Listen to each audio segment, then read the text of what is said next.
श्री दशरथ जी महाराज शनि देवता से लड़ने के लिए चल पड़े। शनि देवता के सामने जब पहुंचे तो शनि देवता की प्रार्थना की। शनि देवता मान गए। शनि देवता ने कहा ठीक है, मैं रोहिणी नक्षत्र का भेद नहीं करूंगा। और शनि देवता ने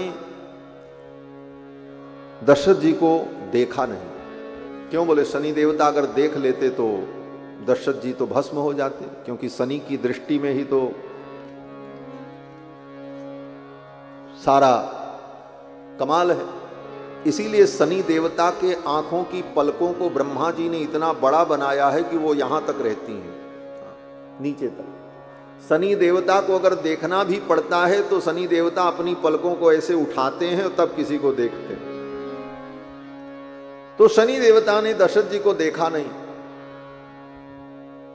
और दशरथ जी महाराज चल पड़े। जब चले तो आकाश से उतरते समय, जैसे विमान आकाश से उतरता है तो पहले वृत्ताकार घूमता है, पक्षी भी जब नीचे उतरते हैं बहुत ऊंचाई से तो ऐसे ऐसे घूम करके उतरते। उसी प्रकार दशरथ जी महाराज का रथ जब ऊपर से ऐसे घूमते हुए उतर रहा था नीचे की ओर, तो शनि के पलकों के नीचे वाले हिस्से से जो दृष्टि निकलती थी वह दृष्टि दशरथ जी के ऊपर पड़ गई। और परिणाम क्या हुआ? बोले दशरथ जी का तो कुछ नहीं बिगड़ा, लेकिन दशरथ जी का जो रथ था वो भस्म हो गया। जब रथ भस्म हो गया तो दशरथ जी महाराज शून्य आकाश से नीचे की ओर गिरने लगे। अब कौन बचावे? उसी समय गृद्धराज जटायु आकाश में उड़ रहे थे। गृद्धराज जटायु ने देखा ये तो अयोध्या के चक्रवर्ती सम्राट महाराज दशरथ हैं, इन्हीं के कुल में भगवान का अवतार होने वाला है और भगवान के द्वारा ही धर्म की रक्षा होगी, तो मेरा कर्तव्य है मैं इनकी रक्षा करूं। और उधर से दशरथ जी महाराज ऊपर से नीचे की ओर गिर रहे थे, तब तक गृद्धराज जटायु उड़ते हुए गए और जाकर के अपनी पीठ पर उनको संभाल लिया और फिर लेकर के धीरे धीरे आए और अयोध्या में सरयू के तट पर उनको उतार दिया।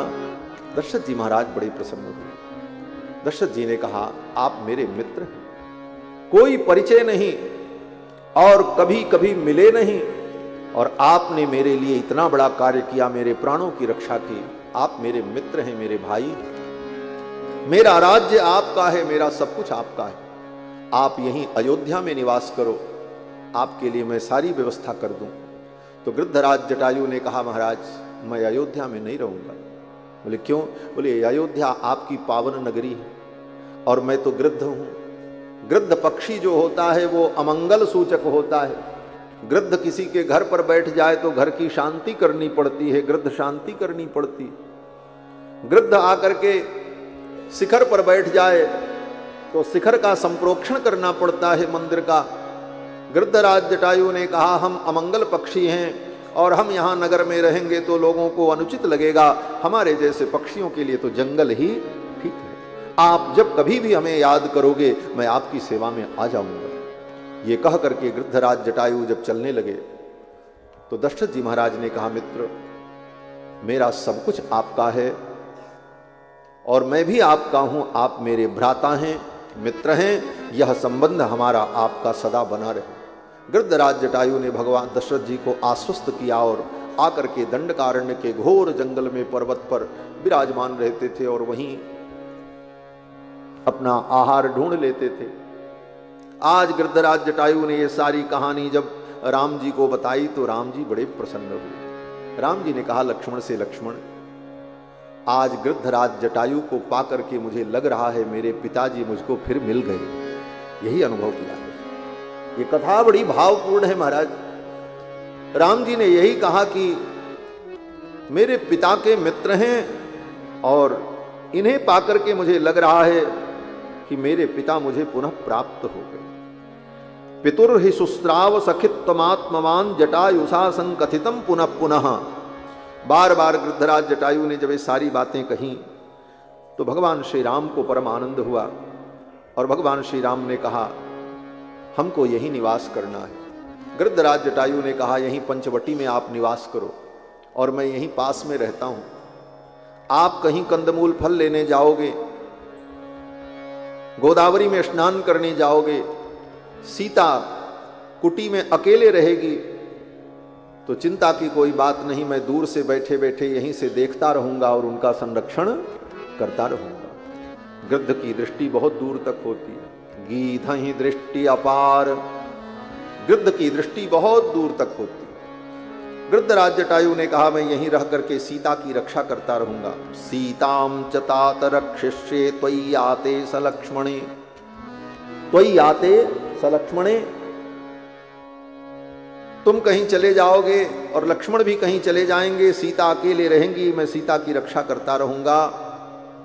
और आपके इस वनवास में सोहम वास सहायास्ते भविष्यामि यदि इच्छसि, और तुम्हारे इस वनवास की अवधि में मैं तुम्हारा सहायक बन करके रहूंगा। ये सब बातें जब गृद्धराज जटायु ने कही तो राम जी बड़े प्रसन्न हुए। गोदावरी के तट पर पहुंचे और लक्ष्मण जी से कहा, लक्ष्मण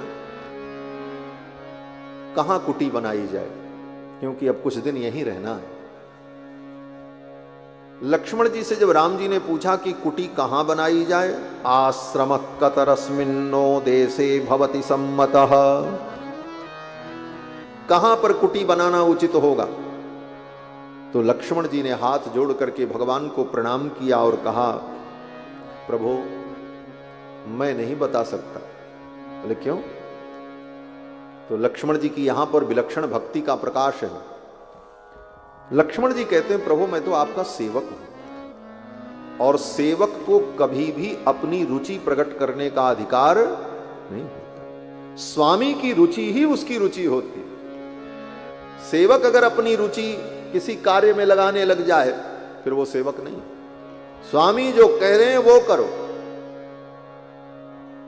और वो कुछ और कर रहे हैं, तुम अपनी बीच में सलाह लगा रहे हो, नहीं महाराज ऐसे नहीं ऐसे हो तो ठीक है। बोले इसका मतलब अभी पक्के सेवक। लक्ष्मण जी कहते हैं, पारवानस्मिका कुस्थ त्वयि वर्ष शतम स्थिते, हे भगवान परवानस्मि, मैं तो आपका दास हूं। हे ककुस्थ कुलभूषण, हे रघुनंदन, मैं आपका दास हूं और केवल 14 वर्ष के लिए ही नहीं, त्वयि वर्ष शतम स्थिते, सदा सदा के लिए, वर्षों वर्षों के लिए मैं आपका दास हूं। इसलिए दास को यह अधिकार नहीं है कि वो अपनी रुचि व्यक्त करे। स्वयं तु रुचिरे देशे क्रियताम इति माम वद, आपको जो रुचिकर लगे, आपको जहां अच्छा लगे, आप तो हमें आदेश करो कि लक्ष्मण तुम यहां कुटिया बनाओ, मैं कुटिया बनाऊं। कहां अच्छा होगा कहां गड़बड़ होगा ये निर्णय करने का अधिकार मेरा नहीं है। स्वयं तु रुचिरे देशे क्रियताम इति माम वद। तो भगवान ने लक्ष्मण से कहा, लक्ष्मण गोदावरी के तट पर ये जो स्थान है, समतल भूमि है, यहां पर कुटी बनाई जाए। लक्ष्मण जी ने कहा ठीक। राम जी ने यह भी कहा कि यहां पास में ही कमल के पुष्प हैं, सरोवर है। अदूरे दृश्यते रम्या पद्मिनी पद्मशोभिता, यथाख्यातमगस्तेन मुनिना भावितात्मना। यहां पर सुंदर सरोवर है और सरोवर में कमल पुष्प खिले हुए हैं। यहां पर आश्रम बनाना अच्छा होगा। अयम देश समश्रीमान पुष्पितैर तरुभिर्वृतः, यह पुष्प से और वृक्षों से युक्त ये स्थान बहुत ही रमणीय है, यहीं पर कुटिया बनाओ। जहां पर कमल के पुष्प थे, सरोवर था, उसके सन्निकट कुटी बनाने के लिए भगवान ने कहा। क्यों? बोले भगवान को 2 स्थान अत्यंत प्रिय होता है। कौन कौन सा स्थान? बोले तुलसी काननम यत्र यत्र पद्म बनानी च, तुलसी काननम यत्र, जहां पर तुलसी के वृक्ष हो, वृंदा का वन हो, वो भगवान को अच्छा लगता है। भगवान को 2 ही स्थान प्रिय होता है, वृंदावन और कमल वन, जहां कमल के पुष्प हो, क्योंकि ये कमलाकांत है और कमलाकांत का सब कुछ कमल के समान है। कर कमल, चरण कमल, मुख कमल, नेत्र कमल इसीलिए भक्त लोग जब स्तुति करते हैं तो कहते हैं नव कंज लोचन कंज मुख भर कंज पद कंजारुणम नव कंज लोचन कंज मुख भर कंज पद कंजारुणम श्री रामचंद्र कृपाल भजो मन हरण भव भय दारुणम श्री रामचंद्र कृपाल भजो मन हरण भव भय दारुणम नव कंज लोचन कंज मुख भर कंज पद कंजारुणम नव कंज लो नव कंज लो नव कंज लो। भगवान को तुलसी काननम यत्र यत्र पद्म बनानी च, ये दो स्थान, तुलसी कानन और जहां पर कमल हो, पद्म का वास हो। और तीसरा स्थान एक और है जो भगवान को अत्यंत प्रिय है। क्या? बोले बसंती वैष्णवाह यत्र, जहां भगवान के भक्त रहते हैं वो भगवान को बहुत प्रिय लगता है। बसंती वैष्णवाह यत्र तत्र सन्निहितो हरिहि, जहां पर वैष्णव निवास करते हैं, भगवान के भक्त निवास करते हैं, वह स्थान भगवान को अत्यंत प्रिय होता है। इसीलिए भगवान स्वयं कहते हैं कि नाहं वसामि वैकुंठे योगिनां हृदयेन च मद्भक्ताः यत्र गायन्ति तत्र तिष्ठामि नारद। भगवान कहते मेरे भक्त जहां रहते हैं और मेरा गुणगान करते हैं, मैं वहीं रहता हूं। और सच पूछो तो हम लोग भगवान का गुणगान कर रहे हैं, भगवान यहीं कहीं बैठे होंगे और बैठे हैं, ये भावना होनी चाहिए। वैष्णवाह यत्र वसंती तत्र सन्निहितो हरिहि, जहां पर वैष्णव लोग वास करते हैं, भगवान के भक्त निवास करते हैं, वहीं भगवान रहते हैं। तो भगवान के रहने का अत्यंत प्रिय तीन स्थान, तुलसी कानन, कमलबन और वैष्णवों का निवास। तो यहां पर क्या मिला? बोले यहां पर कमलबन मिला और अगल बगल ऋषि मुनि महात्मा वैष्णवों की कुटिया है पंचवटी में, इसलिए भगवान ने कहा यहीं कुटी बनाओ। अब तो लक्ष्मण जी ने सुंदर कुटी तैयार कर दी। ऐसी बढ़िया कुटिया बनाई महाराज कि भगवान का मन प्रसन्न हो गया देख। बोले लक्ष्मण, ऐसी सुंदर कलाकृति से युक्त कुटी का तुमने निर्माण किया। प्रसन्न हो गए भगवान और भगवान ने कहा लक्ष्मण, प्रदेयो यन्निमित्तं ते परिस्वंगो मया कृतः प्रीतोस्मि ते महत्कर्म त्वया कृतमृदं प्रभो। हे लक्ष्मण, तुमने ऐसी सुंदर कुटिया बनाई, मेरे मन के अनुकूल, और ऐसा महान कर्म तुमने किया, मैं तुम्हारे ऊपर प्रसन्न हूं। मैं तुम्हें क्या दूं? अब ये बड़ी अद्भुत बात होने जा रही है। पूरी कथा तो मैं आपको नहीं सुना पाऊंगा, लेकिन ऐसी बातें जो कभी शायद आपने न सुनी। कथा तो सब, राम कथा तो मूल रूप से सबको मालूम है। अब भगवान श्री राम लक्ष्मण जी को देने जा रहे हैं। क्या देंगे राम जी? क्या है राम जी के पास? राज्य अयोध्या में छूट गया, बलकल वस्त्र को छोड़कर, धनुष बाण छोड़ करके कुछ है ही नहीं। जंगल में स्वयं निरावरण चरण से भगवान विचरण कर रहे हैं, लक्ष्मण को क्या देंगे? बोले लक्ष्मण जी को भगवान सर्वस्व देने जा रहे हैं, सब कुछ देने जा रहे हैं। सर्वस्व क्या है? बोले सर्वस्व का मतलब अपना सब कुछ भगवान लक्ष्मण को देने जा रहे हैं। अपना सब कुछ कैसे दिया जाता है किसी को? कहते हैं अपने आप को ही दे दो तो अपना सब कुछ उसका हो जाता है। एस सर्वस्व भूतों में परिश्रंगो मया कृतः, राम जी उठ करके खड़े हुए और कहा, लक्ष्मण मैं तुम्हें अपना परिस्वंग देने जा रहा हूं। परिस्वंग माने पकड़ करके गले लगा लेना। ये गले लगाने का मतलब यही होता है। फॉर्मेलिटी में तो लोग एक दूसरे के बहुत गले लगते हैं। जब होली आती है तो घर से निकलते हैं बढ़िया कपड़ा पहन करके, और गली गली में जो मिले सबको गले लगाते चलते हैं।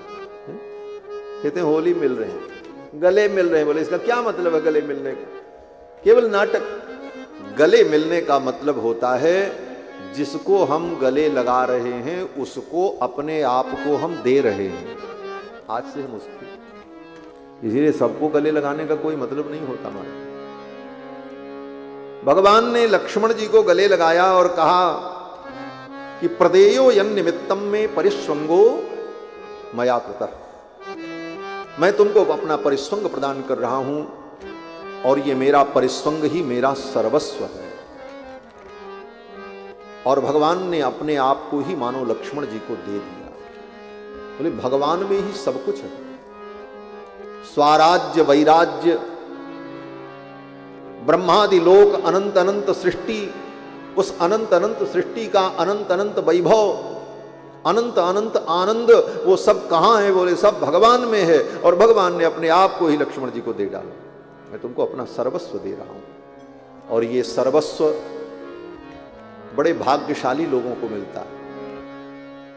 लक्ष्मण जी को भगवान ने दिया है, हनुमान जी को भी दिया है। जब हनुमान जी जानकी जी का पता लगा करके आए तो भगवान ने कहा, हनुमान मैं तुम्हें क्या दूं? उठ करके खड़े हो गए और भगवान ने कहा, एस सर्वस्व भूतो में परिस्वंगो हनुमतः। हे हनुमान, मैं तुमको अपना परिस्वंग प्रदान कर रहा हूं, अपने आप को ही प्रदान कर रहा हूं। ये भगवान के परिस्वंग का मतलब।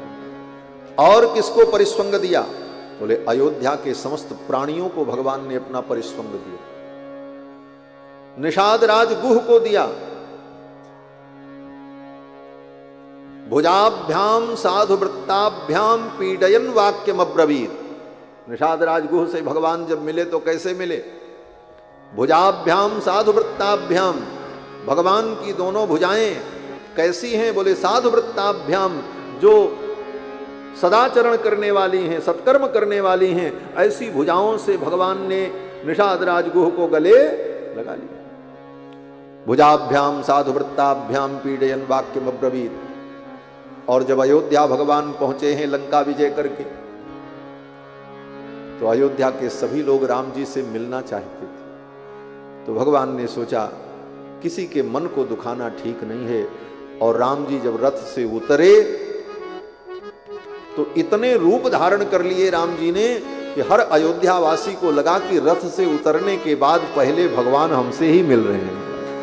अमित रूप प्रगटे तेहि काला, अमित रूप प्रगटे तेहि काला, यथा जोग मिले सबहि कृपाला, यथा जोग मिले सबहि कृपाला, यथा जोग मिले सबहि कृपाला। लक्ष्मण जी को भगवान ने अपना परिस्वंग प्रदान किया और भाव की दृष्टि से भगवान श्री राम लक्ष्मण जी में अपने पिताजी का दर्शन करते। यहां पर महर्षि वाल्मीकि लिखते हैं कि राम जी ने कहा, लक्ष्मण भावज्ञेन कृतज्ञेन धर्मज्ञेन च लक्ष्मण त्वया पुत्रेण धर्मात्मा न संवृत पिता मम। भगवान कहते हैं, लक्ष्मण तुम्हारा धर्म, तुम्हारा भाव देखकर, तुम्हारी कृतज्ञता देखकर, मेरे प्रति जो तुम्हारा भाव है इसे देखकर मुझे लगता है मेरे पिताजी मरे नहीं हैं, कहीं गए नहीं हैं। तुम्हारे रूप में आज भी पिताजी विद्यमान हैं। लक्ष्मण के अंदर अपने पिता के सारे गुणों को राम जी ने देखा। जैसे पिता बच्चे के साथ व्यवहार करता है बच्चा से प्यार भी करता है, दुलार भी करता है, हर क्षण उसका ख्याल भी रखता है पिता। और बच्चा कुछ अनुचित करने लग जाए तो उसे समझाता भी है, उसका अनुशासन भी करता है, समय समय पर मार्गदर्शन भी करता है। उसी तरह लक्ष्मण जी महाराज भगवान को देखते हैं, भगवान की साज संभार भी करते हैं। कभी कभी भगवान विचलित हो जाएं तो लक्ष्मण जी ही भगवान को समझाते भी हैं। सीता जी के वियोग में, सीता हरण होने पर राम जी इतने क्रोधित हो गए, धनुष बाण उठा लिया, बोले आज सारी दुनिया समाप्त कर दी। आगे कथा है, हम सुना नहीं पाएंगे, फिर सुनाएंगे कभी।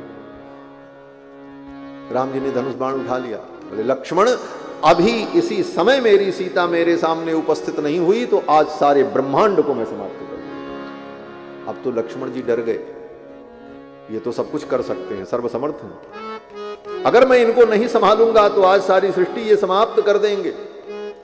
तो लक्ष्मण जी ने भगवान को समझाया, प्रभु आप सर्वसमर्थ हैं, आप कुछ भी कर सकते हैं, परंतु आप विचार करें, आप जैसा व्यक्ति, धर्मज्ञ व्यक्ति अगर इस तरह अधीर हो जाएगा तो संसार के प्राणियों की क्या दशा होगी। और दूसरी बात, अगर सीता कहीं होंगी तो इसी ब्रह्मांड में होंगी, और अगर सारे ब्रह्मांड को आप नष्ट कर दोगे तो उसी में सीता भी नष्ट हो जाएंगी, सीता की प्राप्ति की जो आशा है वो भी समाप्त हो जाएगी। इसलिए हे प्रभु, उचित तो यह है कि आप अपने इस क्रोध का त्याग करें और हम मिलकर के सीता का अन्वेषण करेंगे, जानकी जी को ढूंढेंगे, मैया को ढूंढेंगे और वो प्राप्त होंगी। उद्योगिनम पुरुष सिंहम उपैति लक्ष्मी, जो उद्योगी पुरुष होता है लक्ष्मी उसी का वर्ण करती, हम उद्योग करेंगे। और जब समझाया लक्ष्मण जी ने तो भगवान श्री राम का क्रोध शांत हो।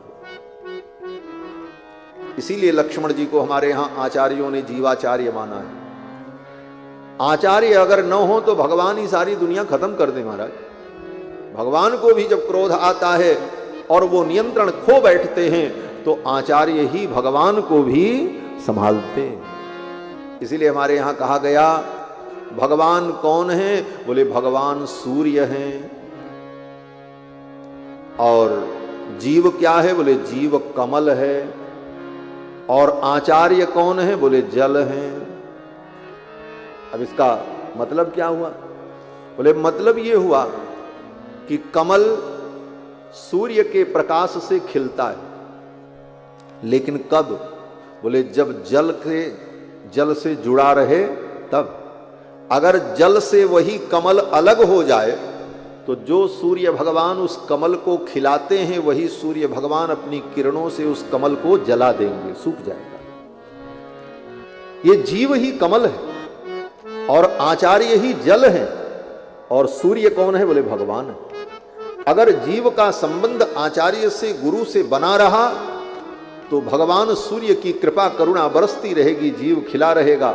और अगर आचार्य संबंध टूट गया, आचार्य की करुणा और शीतलता प्राप्त नहीं हुई तो वही भगवान अपने क्रोधाग्नि के द्वारा उस जीव को नष्ट कर देंगे। कथा में यही सब तत्व है, यही सिद्धांत है। बाकी तो गीत भजन सब होता ही रहता है। लक्ष्मण जी महाराज को भगवान ने कहा, लक्ष्मण आज भी मेरे पिता तुम्हारे रूप में विद्यमान हैं। एवं लक्ष्मण मुक्ता तु राघवो लक्ष्मीवर्धनः। और इधर ये सब हुआ, फिर भगवान ने कहा चलो लक्ष्मण गोदावरी में स्नान करने चलते हैं। लक्ष्मण को लेकर, जानकी जी को लेकर भगवान गोदावरी के तट पर स्नान करने आए। गोदावरी में स्नान किया। पृष्ठतोऽनुव्रजन् भ्रात्रा सौमित्रिरिदमब्रवीत् अयं सकालः सम्प्राप्त प्रियो यस्ते प्रियं वदः। ये उस समय की घटना है जब हेमंत ऋतु थी। हेमंत ऋतु कार्तिक के बाद 2 महीने हेमंत ऋतु होती है। और हेमंत ऋतु भगवान को अत्यंत प्रिय है, राम जी को। ऐसे तो ऋतुओं में बसंत ऋतु भगवान का ही स्वरूप माना गया। श्रीमद् भगवत गीता में भगवान कहते हैं ऋतूनाम कुसुमाकरः, मैं ऋतुओं में बसंत हूं। लेकिन भगवान को अत्यंत प्रिय ऋतु कौन है? बोले हेमंत। क्यों? इसलिए प्रिय है कि हेमंत ऋतु का जो प्रथम महीना होता है उसका नाम मार्गशीर्ष है, जिसको मृगशिर कहते हैं, मार्गशीर्ष मास, जिसको अगहन कहते हैं। और मार्गशीर्ष मास क्या है? बोले भगवान का स्वरूप है। गीता में भगवान ये भी कहते हैं, मासानाम मार्गशीर्षोहम, महीनों में मैं मार्गशीर्ष हूं। और मार्गशीर्ष बसंत ऋतु का प्रथम महीना हो, वो हेमंत का प्रथम महीना होता है। और ये ऋतु भगवान को अत्यंत प्रिय है। इसी हेमंत ऋतु में ही गोपियों ने भगवान को पति के रूप में प्राप्त करने के लिए 1 महीने का व्रत किया था। हेमंते प्रथमे मासी नंद ब्रज कुमारिका चेरुर्हविष्यम भुंजाना कात्यायन्यर्चयन व्रतम। हेमंत ऋतु में ही गोपियों ने भगवान को प्राप्त करने के लिए अनुष्ठान किया था, क्योंकि हेमंत ऋतु भगवान को अत्यंत प्रिय है। और इसी हेमंत ऋतु में आंडाल ने, दक्षिण भारत में आंडाल नाम की एक देवी आज से लगभग 4000 वर्ष पूर्व आंडाल गोदांबा का प्रादुर्भाव हुआ, जो विष्णुचित्त तनया हैं। विष्णुचित्त नाम के एक संत थे। यहीं तमिल प्रांत में एक स्थान है बिल्लीपुत्तूर। बिल्लीपुत्तूर में बटपत्रशाही भगवान का मंदिर, वहां पर भगवान की सेवा में रहने वाले परम भागवत श्री विष्णुचित्त स्वामी, वो तुलसी के बगीचे में तुलसी के वृक्ष को, तुलसी की सेवा करते थे और फिर तुलसी फूल की माला बना करके भगवान को धारण कराते थे। उनको उस बगीचे में एक कन्या प्राप्त हुई जिनका नाम आंडाल, उन्हीं को गोदांबा कहा जाता है। तो गोदांबा ने भी, आंडाल ने भी भगवान को प्रियतम के रूप में प्राप्त करने के लिए हेमंत ऋतु में ही 1 महीने का अनुष्ठान किया। उसको धनुर्मास कहते हैं। तो हेमंत ऋतु का भगवान से बड़ा ही विलक्षण संबंध है और हेमंत ऋतु भगवान को अत्यंत प्रिय है। हेमंत ऋतु आ गई। हेमंत ऋतु में थोड़ी ठंडी पड़ने लगती है और दक्षिण भारत में तो कम, लेकिन उत्तर भारत में तो अच्छी खासी ठंडी पड़ती है। नवंबर दिसंबर का महीना जब शुरू होता है, 15 दिसंबर के बाद समझ लो, तो हेमंत ऋतु में ठंडी पड़ती है और ये महीना भगवान को बहुत प्रिय है। तो लक्ष्मण जी महाराज जब चले साथ में, हेमंत ऋतु थी, तो लक्ष्मण जी कहते हैं, प्रभो अयम सकाल संप्राप्त प्रियो यस्ते प्रियम वद।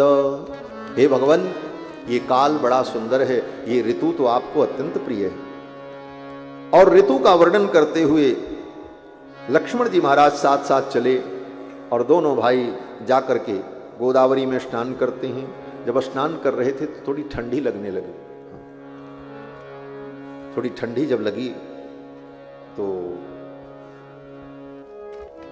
जब ठंडी लगी तो भगवान श्री राम ने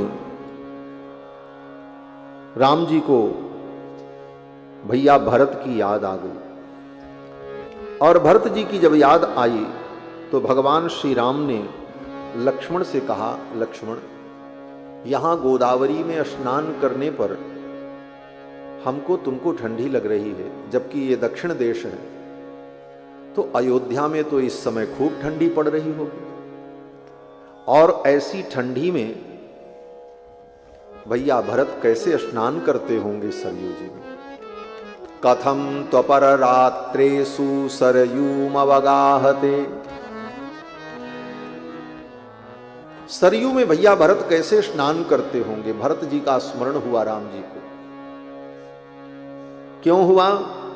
तो कहते हैं, अत्यंत सुख समृद्ध सुकुमारो हिमार्दितः कथम त्वपर रात्रेषु सरयूमवगाहते।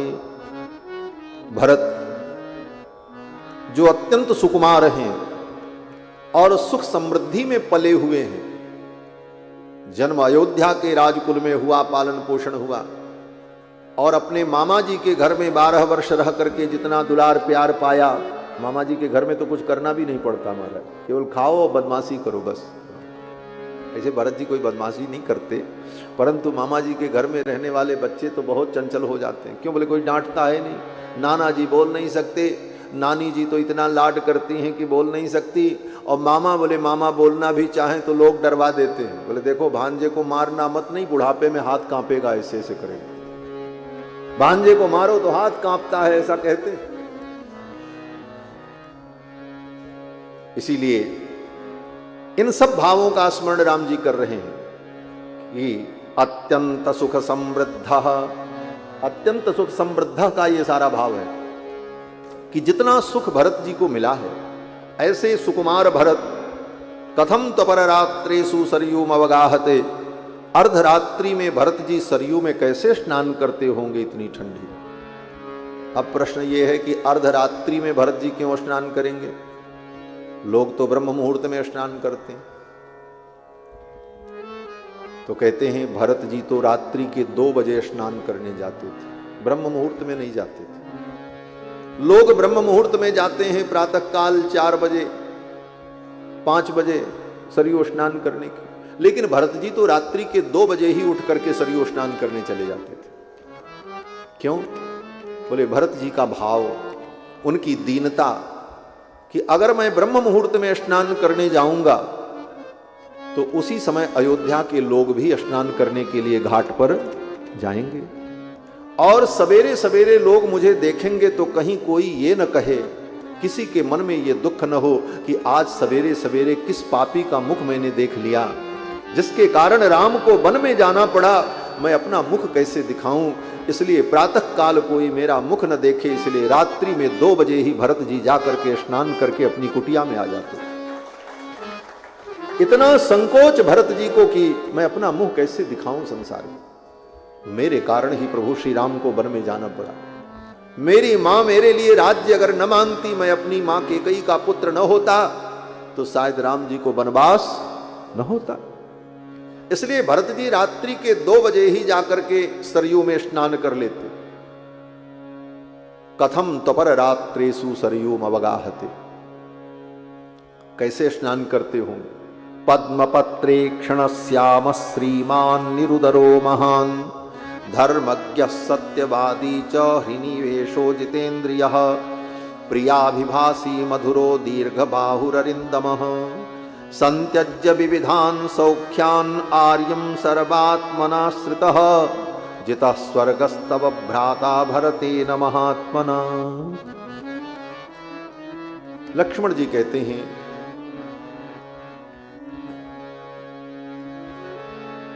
कि ऐसे भगवान श्री राम कहते हैं ऐसे भरत कैसे स्नान करते होंगे अपर रात्रि में। तो इसका उत्तर दिया आचार्यों ने कि भरत जी रात्रि के 2 बजे सरयू में स्नान करने जाते, लेकिन भरत जी को ठंडी नहीं लगती थी। क्यों ठंडी नहीं लगती थी?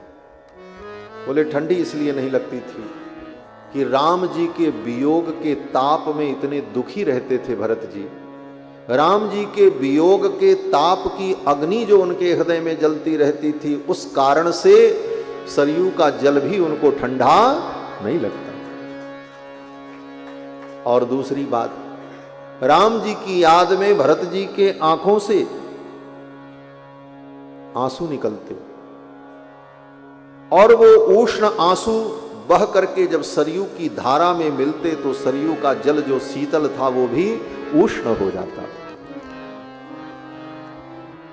लक्ष्मण जी महाराज भगवान प्रभु श्री राम के सामने भरत जी के गुणों का वर्णन करने लगे, और लक्ष्मण जी ने कहा कि भैया भरत ने तो इस लोकापवाद को अन्यथा कर दिया। क्या लोकापवाद? बोले लोक में एक चर्चा होती है संसार में, लोक माने संसार। क्या चर्चा? बोले पिता का अधिकतम गुण बेटी के अंदर आता है और मां का अधिकतम गुण बेटे के अंदर आता है। यह संसार की एक मान्यता है।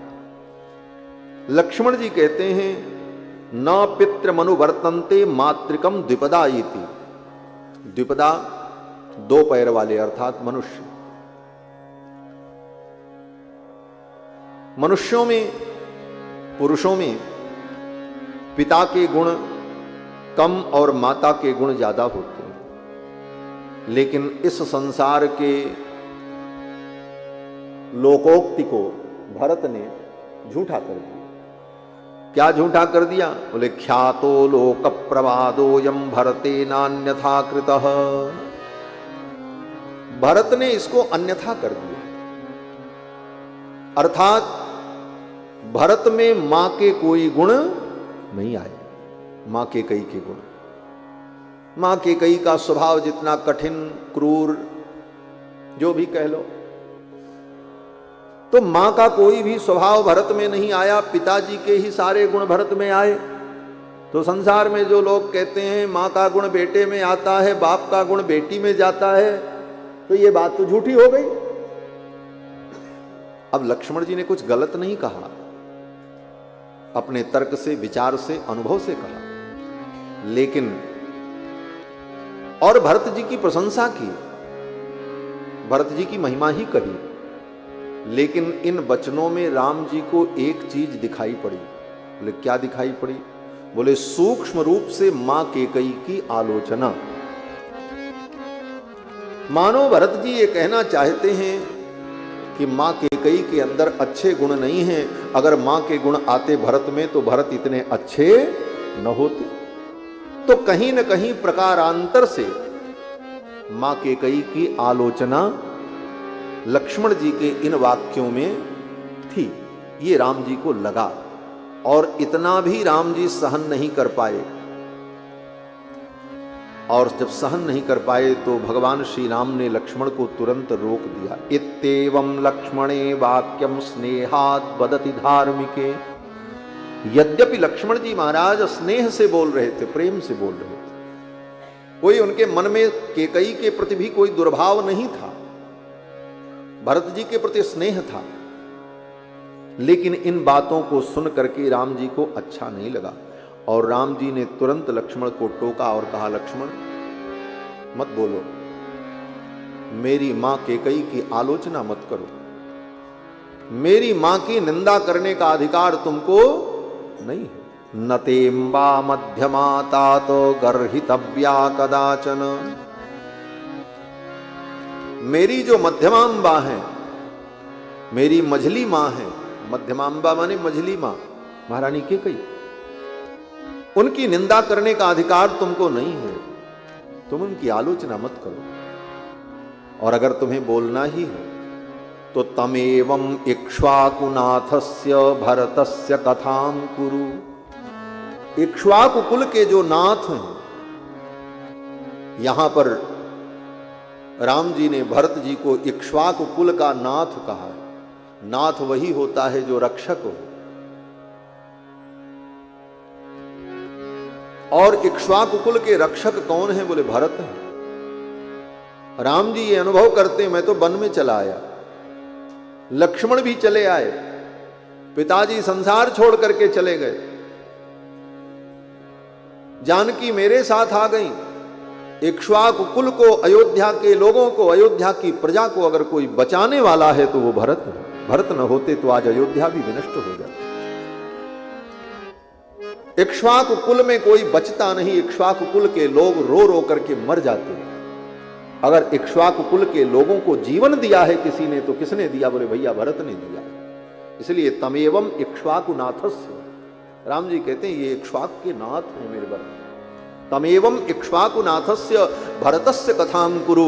मेरे भरत की कथा मुझको सुनाओ। राम जी की कथा सारी दुनिया सुनती है, और राम जी बोले अपने भक्त भरत की कथा सुनते हैं। दुनिया राम जी का नाम जपती है, राम राम राम राम, सीताराम सीताराम, और राम जी किसका नाम जपते हैं? बोले अपने भाई भरत का नाम जपते हैं, अपने भक्त का नाम जपते हैं। भरत सरिस को राम स्नेही, भरत सरिस को राम सनेही, जग जप राम राम जप जेही, जग जप राम राम जप जेही, जग जप राम राम जप जेही। राम जी कहते हैं, लक्ष्मण मेरे भरत का चरित्र मुझे सुनाओ, भरतस्य कथाम कुरु। और वास्तव में भरत जी को भगवान श्री राम जितना स्नेह करते हैं, भरत का स्मरण होते ही राम जी भी रोने लगे। और जब राम जी रोने लगे तो राम जी के आंखों से जो आंसू निकले वो आंसू भी उष्ण थे, गर्म थे। और राम जी के आंखों के उष्ण आंसू जब गोदावरी के जल में मिले तो गोदावरी का जल जो ठंडा था वो भी गर्म हो गया। और राम जी ने, लक्ष्मण ने डुबकी लगाई, स्नान किया। राम जी कहते हैं, लक्ष्मण कदा ह्ययं समेष्यामि भरतेन महात्मना, शत्रुघ्नेन च वीरेण त्वया च रघुनंदन। राम जी रोने लगे और लक्ष्मण को पकड़ करके कहते हैं, लक्ष्मण वो दिन कब आएगा जब मैं भरत से मिलूंगा। कदा ह्ययं समेष्यामि भरतेन महात्मना, वो समय कब आएगा जब मैं अपने भरत को गले लगाऊंगा और साथ में शत्रुघ्न भी होंगे और तुम भी रहोगे। अर्थात वो समय कब आएगा जब हम चारों भाई एक साथ रहें। यही भ्रातृत्व प्रेम ही रामायण का सार है। रामायण रोज पढ़ो, रोज राम राम करो,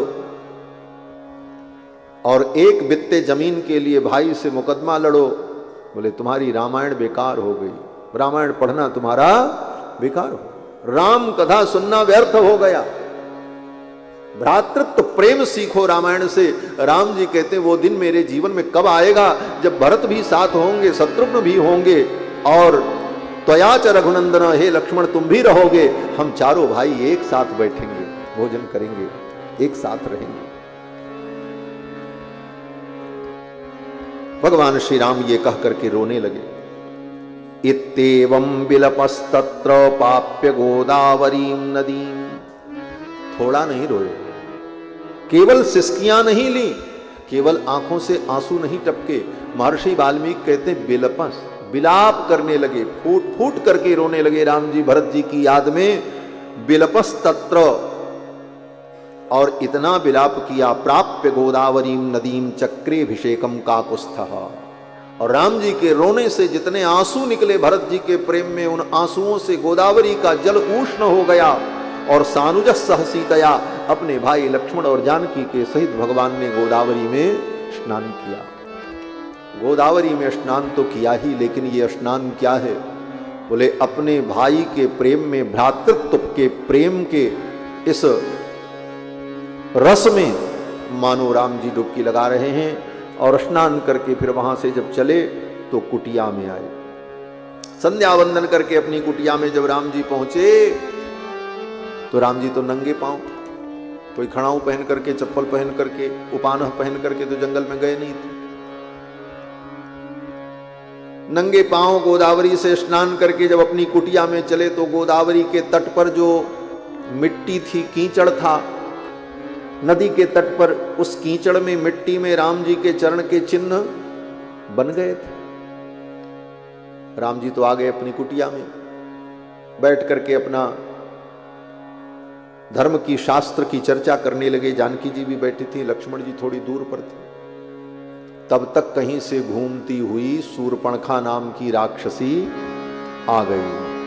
सूर्पणखा रावण के बहिनी, सूर्पणखा रावण के बहिनी, दुष्ट हृदय दारुण जैसे ऐनी, दुष्ट हृदय दारुण जैसे ऐनी, पंचवटी सो गई एक तारा, पंचवटी सो गई एक तारा। बहन शूर्पणखा आ गई महाराज। शूर्पणखा, शूर्पणखा का मतलब सूर्प नखा, जिसके नख जो है बड़े बड़े थे महाराज, सूप के समान लंबे लंबे। आजकल संसार में बड़ी शूर्पणखा दिखाई पड़ेंगी, जहां देखो वहीं इतने बड़े बड़े नख महाराज, लगता है जैसे नोचने के लिए पहले से तैयारी कर रखा है। ये हमारी संस्कृति नहीं है, ये राक्षसों की संस्कृति है। बड़े नख रखना ये राक्षसों की संस्कृति है, भारतीय संस्कृति नहीं है, भारतीय नारी का स्वरूप नहीं। किसी को बुरा न लगे, मैं तो रामायण कह रहा हूं, नहीं तो लोग कहें महाराज जी यही सब बताते रहे। बीच बीच में कुछ बातें कहनी जरूरी भी। हम अपनी संस्कृति और संस्कार को भूलते जा रहे हैं, विदेश की नकल कर रहे हैं। विदेशी लोग वो बड़े नख रख लें ठीक है, लेकिन हमारे लिए तो वो संस्कार नहीं। और शूर्पणखा भी तो विदेश की ही थी, भारत की थोड़ी थी, लंका से आई थी, विदेशी तो थी। उसका नाम शूर्पणखा आई। और पहले कहां आई? बोले पहले तो गोदावरी के तट पर वो पहुंची। तो गोदावरी के तट पे भगवान के चरण चिन्ह को देखा, वो मिट्टी में चरण चिन्ह बने थे। और भगवान के चरण में जो चिन्ह हैं, शंख, चक्र, अंकुश, पद्म, कलश, ये भगवान के चरणों के जो दिव्य चिन्ह हैं, कदा पुनः शंखरथांग कल्पकत ध्वजारविंदांकुश वज्र लांछनम, वो सारे चिन्ह उसमें बने थे मिट्टी में। अब तो शूर्पणखा बैठ करके देखने लगी, इतने सुंदर चरण, चरण के चिन्ह इतने सुंदर है। जिसके चरण का चिन्ह इतना सुंदर है, उसका चरण कितना सुंदर होगा, उसके चरण का तलुआ कितना सुंदर होगा। और जिसके चरण का तलुआ इतना सुंदर होगा, उसके कर कमल कितने सुंदर होंगे।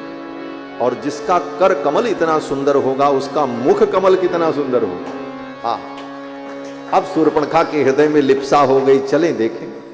और भगवान के उन चरण चिन्हों को देखते देखते भगवान की कुटिया तक पहुंच गई। नहीं तो उसको क्या पता राम जी यहां बैठे हुए। भगवान के चरण चिन्हों को देख करके वो वहां तक आ गई। और इसका एक बड़ा सुंदर संकेत हमारे आपके लिए भी है। क्या संकेत है? बोले भगवान तक जाने का उपाय क्या है? बोले भगवान के चरणों का ही आश्रय लेकर के हम भगवान को प्राप्त कर सकते हैं। इसीलिए श्रीमन नारायण चरणौ शरणम प्रपद्ये, श्रीमते नारायणाय नमः। भगवान के चरणों को ही हम साधन बना लें। साधन साध्य राम पद नेहु, भगवान के चरणों को ही साधन और भगवान को ही साध्य। भगवान ही साधन और साध्य दोनों बन जाते हैं। भगवान के चरणों की उस सुंदरता का अनुभव करके शूर्पणखा चल पड़ी और पहुंच गई महाराज। पंचवटी सो गई एक बारा। और जब चरण को देख करके पहुंची भगवान के पास और भगवान का मुखमंडल देखा, तब तो वो महाराज उसके होश उड़ गए। देख बिकल भई जुगल तुम्हारा, देख बिकल भई जुगल तुम्हारा, देख बिकल भई जुगल तुम्हारा। पंचवटी सो गई एक बारा, पंचवटी सो गई एक बारा। भगवान को देखकर और लक्ष्मण जी को देख करके बिकल हो गई, उसके तो होश उड़ गए। ऐसी सुंदरता कभी उसने देखी नहीं। अब तो उसके मन में हुआ इतने सुंदर हैं, इनसे मेरा ब्याह हो जाता तो कितना अच्छा होता। तुरंत उसने ब्याह का प्रस्ताव कर दिया, न सोचा न समझा न विचारा। तुम सम पुरुष नमो सम नारी, तुम सम पुरुष नमो सम नारी। यह संयोग विधि रचा विचारी, यह संयोग विधि रचा विचारी। मम अनुरूप पुरुष जग माही, मम अनुरूप पुरुष जग माही, देखो खोज लोक तिहु नाही, देखो खोज लोक तिहु नाही। ताते अब लगी रह्यूं कुमारी, ताते अब लगी रह्यूं कुमारी।